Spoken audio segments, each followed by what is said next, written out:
Јанију последице незапамтеnog невремена кој je u 15 dana veljače učinilo velike štete.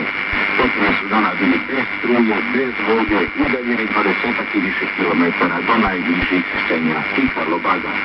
Posjetili smo proteklih dana taj rijetko naselje